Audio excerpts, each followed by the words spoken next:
Bientôt, une nouvelle constitution en Côte d'Ivoire. En 2015, le président de la République, Alassane Ouattara, avait annoncé son intention de modifier la constitution du pays pour en retirer les articles confligènes. Il a notamment cité l'article 35 qui stipule que le candidat à la présidence ne doit s'être jamais prévalu d'une autre nationalité et être né de père et de mère eux-mêmes ivoiriens d'origine. Des conditions d'éligibilité jugées draconiennes dans un pays où les étrangers représentent près de 26% de la population. L'article 35 de la Constitution serait l'une des causes de la crise ivoirienne selon certains hommes politiques. Certains partis politiques, dont le Front populaire ivoirien, sont favorables à la révision de la Constitution. Depuis 2013, nous le disons, qu'il faut une révision de la Constitution. Parce qu'une Constitution doit s'adapter à l'évolution du pays et aux réalités des populations. Or, nous savons que la crise que nous vivons tire aussi une part de sa source dans l'inadéquation de la Constitution. Nous savons aussi que cette Constitution, bien qu'elle constitue une avancée par rapport à la Constitution de 1959 et de 1960, comporte encore des insuffisances. Par exemple, sur toutes les questions liées aux libertés et aux droits de l'homme. Par exemple, sur la question de l'équilibre des pouvoirs. Par exemple, sur la question de l'indépendance de la magistrature et de l'appareil judiciaire. Ni le fond ni la forme du projet de constitution ne dérangent le parti IPP, Initiative pour la paix. Pour son président Konan Kwadwo-Siméon dit KKS, le moment n'est tout simplement pas opportun. Nouvelle constitution, d'accord, mais la réconciliation nationale d'abord.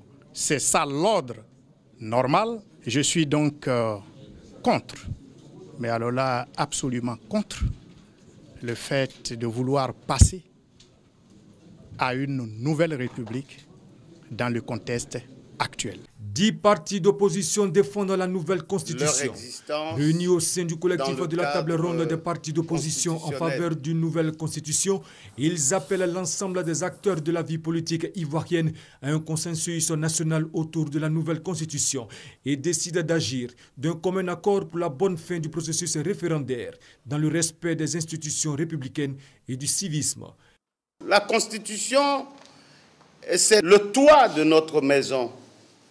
C'est la chose la plus importante qui puisse protéger chacun des citoyens et par conséquent, nul ne peut s'abstenir de participer au débat sur l'élaboration d'une constitution. Évidemment, ça et là, nous avons entendu des arguments qui finalement ne résistent pas à la jurisprudence et ne résiste pas aux différentes formes empruntées dans différents pays pour l'élaboration d'une constitution. Le collectif de la table ronde des partis d'opposition s'engage à sensibiliser les populations et la société civile afin qu'elles expriment leur soutien et leur participation citoyenne à l'élaboration de la nouvelle constitution.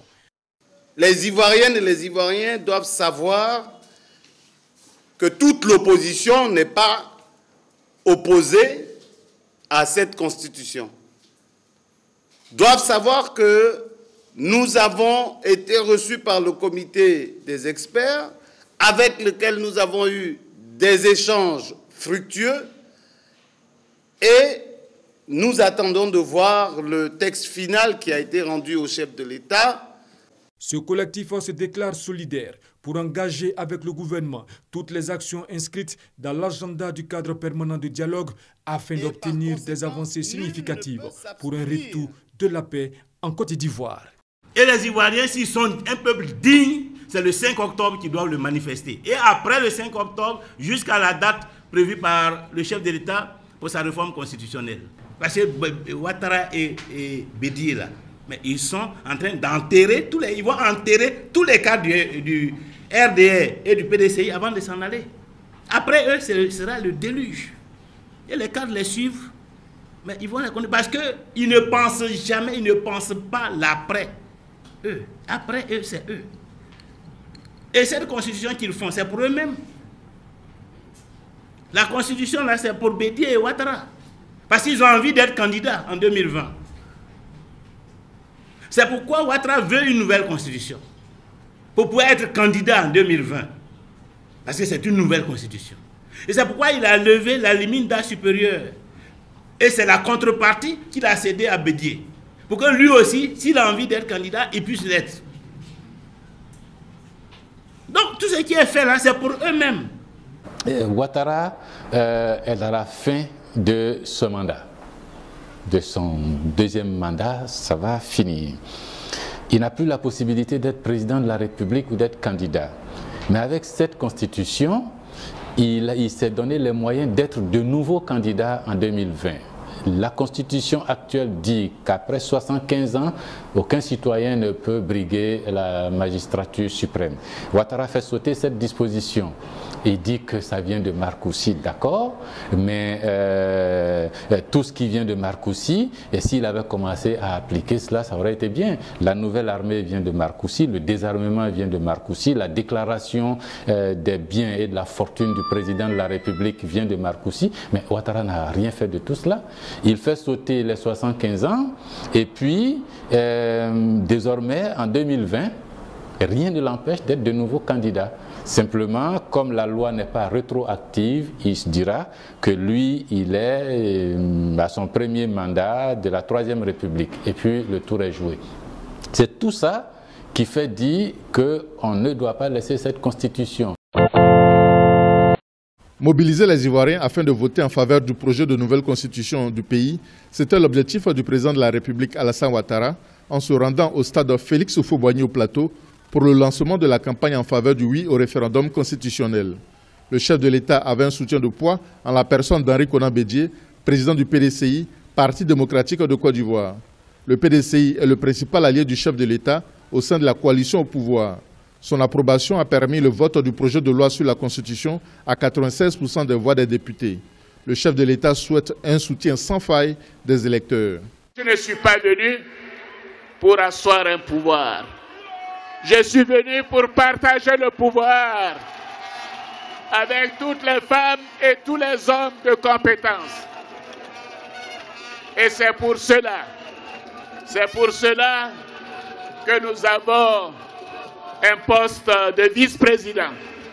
Avec la nouvelle constitution, il ne sera plus possible d'accéder ou de se maintenir au pouvoir par des voies non démocratiques.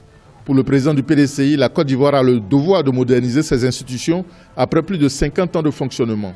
Ivoirienne, Ivoirien, le président Alassane Ouattara a pris des engagements devant le peuple de Côte d'Ivoire pour lui proposer une constitution qui règle une bonne fois pour toutes le problème de la succession, facteur d'instabilité et de crise.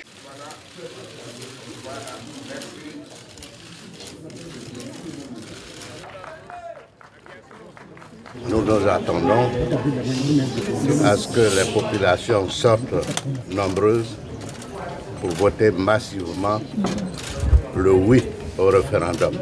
Le Conseil constitutionnel a tranché. Le oui l'emporte. Considérant à présent sur le résultat définitif de la consultation référendaire que l'examen des procès-verbaux n'a pas révélé des irrégularités graves de nature à entacher la sincérité du scrutin, à en affecter le résultat d'ensemble et à empêcher ainsi le juge électoral d'apprécier l'exact reflet de la volonté exprimée par la majorité du corps électoral, qu'il convient en conséquence de proclamer, ainsi qu'il suit, le résultat définitif du référendum du 30 octobre 2016. Inscrit 6 313 758. Votant 2 678 601. Suffrage exprimé 2 655 001. Taux de participation 42,42%. Vote en faveur du oui 2 480 287 voix, soit 93,42% des votants. Vote en faveur du non 174 714 voix, soit 6,58% des votants. Considérant qu'au terme de l'article 6 de la loi organique numéro 2016-551 du 26 juillet 2016 portant organisation du référendum pour l'adoption de la Constitution, l'adoption du projet de Constitution est acquise à la majorité des suffrages exprimés. Au rang des présents de cette audience publique, des représentants de l'opposition, ils avaient introduit des requêtes qui ont été rejetées par le Conseil. Considérant cependant qu'aucun texte de loi dans le droit positif ivoirien actuel n'indique une procédure obligatoire à suivre pour l'adoption d'une nouvelle constitution, que c'est certainement la raison pour laquelle les requérants n'ont pas indiqué, eux non plus, la procédure qui devait être suivie et qui ne l'a pas été, que dès lors, il ne peut être reproché au gouvernement d'avoir saisi l'Assemblée nationale, alors surtout qu'il s'agissait d'une consultation des représentants élus du peuple. Qu'il s'ensuit que ce premier grief ne prospère pas. Dernière étape avant la promulgation de la nouvelle Constitution, cette décision du Conseil constitutionnel ouvre définitivement les portes de la Troisième République. Pour nous, donc, c'est un grand jour. Une nouvelle République naît. C'est aussi l'occasion d'écrire une nouvelle page de l'histoire de la Côte d'Ivoire. Et je voudrais inviter les uns et les autres à s'y inscrire durablement. C'est de souhaiter la bienvenue à la Troisième République, qui est la République de la Renaissance de la Côte d'Ivoire. La Côte d'Ivoire réconciliée avec elle-même, la Côte d'Ivoire réconciliée avec l'excellence, la Côte d'Ivoire réconciliée avec le travail, la Côte d'Ivoire réconciliée avec la paix qui est préalable à tout développement. La promesse donc, qui est faite ici à travers cette loi fondamentale, c'est la paix, la stabilité, c'est la cohésion sociale, c'est le développement. C'est une constitution qui a mis fin à la constitution de la haine. C'est une constitution de paix, c'est une constitution de développement. Et je dis, de ce point de vue-là, il n'y a pas de raison de faire autre chose que d'appuyer de manière franche et sincère cette constitution. Aujourd'hui, nous avons un texte, n'est-ce pas, fondateur, qui donne des perspectives, qui ouvre les droits et devoirs à tous les citoyens. Et nous sommes heureux, par exemple, que la formation professionnelle, l'enseignement technique de la formation professionnelle, elle soit maintenant inscrite comme un droit fondamental des citoyens à l'article 9 et l'article 10 de la Constitution. Nous ne pouvons qu'être heureux et fiers de savoir que les Ivoiriens se sont mobilisés pour donner libre cours à cette nouvelle Constitution.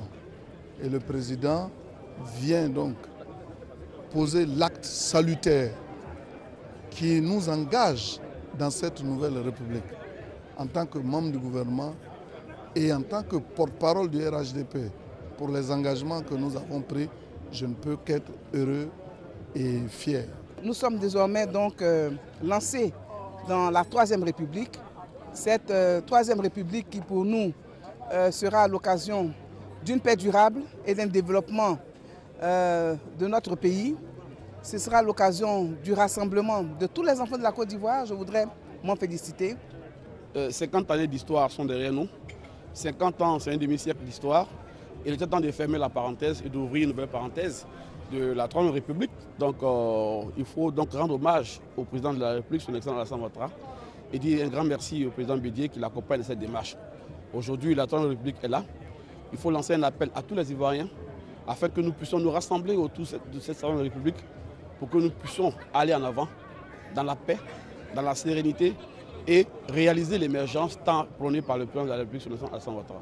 Nous pensons que la Côte d'Ivoire, qui a donné les leçons de démocratie, est sur le bon chemin. Et nous devons prier de façon que la Côte d'Ivoire puisse aller toujours de l'avant et que les Ivoiriens puissent vivre dans la paix, la cohésion sociale et le développement durable. Pour nous, en tant que femmes, en tant que militantes des droits des femmes, des droits des enfants, des droits des personnes vulnérables, des handicapés et autres, pour nous, c'est une nouvelle ère.